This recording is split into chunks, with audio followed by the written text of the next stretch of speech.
uzabubaniye abantu bose amahoro. Nuko niyo yakugira nawe utayimwikiye uzaba umubaniye neza. Nubwo atabyumva hazagera byumva. Imana idufashe cyane. Rero ba Kristo bene data, ntabwo utuye kure yo kwa Haba. Nubwo bahabwa izina rirerire rikomeye ukagira amafaranga ka miliyoneri, akaba ari umukire wa mbere muri iki gihugu, ntabwo uba utuye kure yo kwa Haba. Bisobanura ko ubu udatuye kure yo kwa nde? Kwa Satani. Kandi niyo wakena cyane akaba ari umukene wa nyuma, icyo ukozeho cyose kikanga, ariko Satani akaba akikubona nk'imbuto y'ubukirisitu. Nabantu ntarakureka aracyagukurikiranye. Ntabwo ari washaka ashaka ubugingo buri muri wowe, arashaka umurage, arashaka ko utazabona ijuru gusa. Wabyumvise neza? Birya bintu Satani adutera. Twasomye ijambo ry'Imana mu rwandiko uyu mwanditsi yandikiye Abaheburayo. Bacyangwa ngo ni Pawulo wanditse, abandi bakavuga bati ashobora kuba atari we, ariko njyewe iyo nsomye numva iyo mvugo ari iya Pawulo. Tukubizanye utindabizanye nabyo ni ngombwa ko tubimenye. Impamvu ya mbere nuko uyu wanditse Abaheburayo yabitewe n'ishyaka gusa ntiyarabyemera. Ahisha izina rye ngo batabimenya, ariko aravuga ati buriya bugingo bwe gupfa ubusa mbahuguwe. Haleluya. Ntukajya ushaka kugaragara ariko ujye ukora icyo ugomba guhesha Imana icyubahiro. Satani ntazamushobora nubana n'Imana. Si ngombwa ko bose baguha amashyi, si ngombwa ko babimenya. Abantu gushima biratunanira. Yesu yabanye n'abigishwa be, abaha isomo, hari amasomo y'ibanze Yesu yahaye abigishwa be. Igihe yari atarapfa yakoraga ibitangaza, akazura abapfuye, agakiza ababembe. Ari mu kwereka ba Petero zino ntumwa kandi namwe muri akiza ababembe 10. Ababembe baragenda bageze iyo bakize, umunyamahanga agaruka kumushima. 9 ry'Abaheburayo birigendera. Yesu aravuga ati ntihakize muri 10, muri 9 riri hatumye ugarutse wowe umunyamahanga. Ati nababwiye abashumba ba Petero ati rero murafata isomo, niba ngize 10 hakaza umwe gushima, mutazajya ngo nimwe bazashima. Hano uri kuburana ngo baguha amashyi, ahubwo ni mubabona baje guterana, nta kiziriko mwashyizeho, nta gahato, nta kintu. Mushima Imana ngo gute bana beza tuyoboye n'abakirisitu. 9 byarakize birigendera. Bavuga ati cyane dore igihe bene wacu badusuzuguriye, tugiye kwiyereka umutangiye, duture n'ituro, duciye Yerusalemu, tujya no mu giterane, bari baraduciye mu giterane none twakize. Bakajya bagenda berekana inzara ko bakize ibembe n'iminwa bagasekera icyo, ariko ntibaza gushima Yesu. Bisobanura nubwo wakora neza cyane, Yesu yarababwiye ati amashimwe y'abantu ni make, mujye mukorera ko mu ijuru niwe uzabashima. Haleluya, haleluya. Icyo cyatumye na Bose adakenera gushimwa n'abantu, avuga ngo sinshobora gutanga gakondo ya ba sogokuruza. Icya mbere naba mpfushije izina, ntabwo naba nyuma, nta muryango naba mfite, nta hantu naba barizwa, nta aderese natanga, nakwemera gupfa ariko ngapfana umurage. Imana nitugire neza cyane.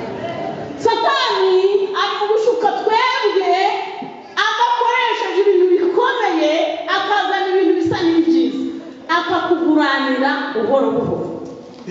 Rangize ntabwo ari wakubwiye ngo bapfa mu bukirisitu kugira ngo arakuguranira. Yazanye ifeza aragurana, azana zahabu aragurana. Abahanuzi bari guhanurira amafaranga, byarakomeye, barakize. Umuntu azigira gutya kwitungukiza akabeshya kubera ifeza. Ahabu yaramubwiye ati ndakuguranira, ikomeza ugende. Abantu bari guhabwa impano z'Imana bakibona, mu gitondo haba akabaguranira, ntawe bagifite umurage, ntawe bagitegereje guhembwa. Abantu Satani yabahaye amafaranga, nako Imana niba ahaye amafaranga ahaba araprofita. Akavuga ati fata ifeza ni umurage, nzawuguca, nzagutegera mu ifeza aho kubona ubugingo. Bene data, twese tugira isengesho ribwira Imana ngo Mana, ibyo wampa byose n'ibyo wanyima uzandinde kubura gakondo. Ubivuze guha Satani gakondo, irinde guha Satani umurage nyine. Imana itugire neza cyane. Haleluya. Twasomye ijambo ry'Imana mu Baheburayo. Uru rwandiko navuze ngo Pawulo ashobora kuba ari we warwanditse. Icya mbere yahishe amazina ye kubera ko yari yarahawe rekomandasiyo na Petero na Yakobo, representa wa mbere, barambwira ati kubera ko Imana igutumye mu banyamahanga ukabuzi n'indimi njo ambuka jya mu banyamahanga byatumye ahisha amazina ye. Ijambo rya kabiri rishaka kwemeza ko ariwe wanditse urwandiko rw'Abaheburayo. Agiye gusoza yaracitswe aravuga ngo Timoteyo mwene data ari yarabatashye. Icyo ni ikimenyetso ntiwahisha ubukirisitu, ntiwahisha ibyiza ngo bishoboke, ahubwo uzareke Satani agomba yaguca n'umutwe upfusha umubiri ariko yo gupfusha ubugingo. Semera se ntavuze ndi mwese murazamuka, mwarazamuye musigaje kugera mu ijuru. Njye nawe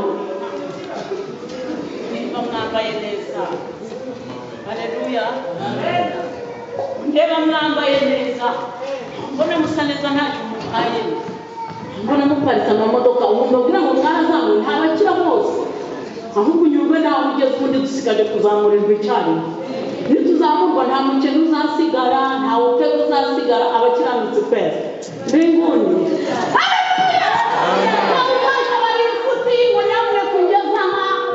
Umwuka w'Imana azazajyana itorero, abataratanze umurage tuzagenda, abakire n'abakene, upfa kuba warabikoze neza nta bindi. Haleluya. Abantu kubera ahabu yabaguraniye ntibagihanura ngo babwire abantu ati mwene data Imana ihishuriye ko wasambana. Aramubwira ati Imana igushyize hejuru kandi ugiye muri Amerika. Ibi bintu ni ubwo buhanuzi dukeneye. Ntimundakarire muzagenda impunzi zose, aho impunzi zadutanze mwe muri mu mayire kugeze nk'aho ibyo mbihanuriye hano mwananseka. Ariko hari n'abandi babishaka kunabyumva. Komera mvuga kuri dosiye yanjye, yavuze kuri dosiye y'ubugingo. Murababaye. Komera ngumbwira uko aba bana bazamera, wabasengeye uko bazamera kuri dosiye yabo utarababyara. Buri mwana wese afite dosiye. Dawidi yaravuze mu minsi yanjye itari yabaho n'umwe, yari yanditse mu gitabo cyawe wambaraga nk'umugabo uri. Haleluya. Komera ngo vuga kuri tuyibaze iby'ubugingo turebe ko haba tatuguranye. Kamusigaye utunze uruzabibu rw'ahabu naho urw'umutima ahabu yararutwaye kera. Akaba atarakuguranye akagura ifeza, akagura ibitaro umurage nyakuri. Kandi ibigora n'ibitagajuka aribyo dutegereje kujyaho. Imana iturinde. Bene data bavandimwe itorero ry'Imana, kandi so tuvuga kuri iri jambo. Uwanditse Abaheburayo Pawulo avuga ngo mwene data Timoteyo arabatashye ari mu Italiya. Asa n'ufashe. Ijambo rya nyuma ryamufashe ni sinyatire. Ntimuzi ko umuntu yiganye sinyatire y'ibindi byanga byakunda babigenzura bafata. Sinyatire ya Pawulo yaravugaga ngo uku niko nandikira amatorero yose. Ubuntu bw'Umwami Yesu bubane nawe. Haleluya! Pawulo yari ahantu mu Italiya atemerewe kandi afite abayobozi bagukuriye, ugomba kubaha abagukuriye. Ariko nanone ntibikakubuza kugira ishyaka ry'ibyiza. Ngubwo batashima ntibandi myanya ngo yewe ndayabitse nayo nzaba. Urayabitse urimo uratanga gakondo bukebuke. Murajya dukorera muzi ibintu dukora hano mu rusengero nibyo tuzasanga mu ijuru. Naho ibi twambaye byiza cyangwa ibindi byose turya twateganirije abana bacu byose birangira hariya ku Kicukiro. Ibindi bijya hahandi muri twa tuzu dutoya kwa Surubungu. Kwa mugabo udatumunde ni muhazi. Kuri tuwarete byiza cyane, amafi meza, nyama nziza, cyangwa ibintu byose aho. Ariko hariya mushize mu kibo no gufasha umukene no kwibuka mwene wanyu wasiziriye watagangaye.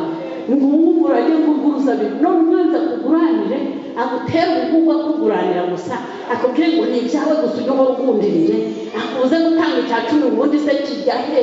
Papa bahawe muraturanye ntabwo ari kure yawe. Garukira aho ugeze dukorera umurage.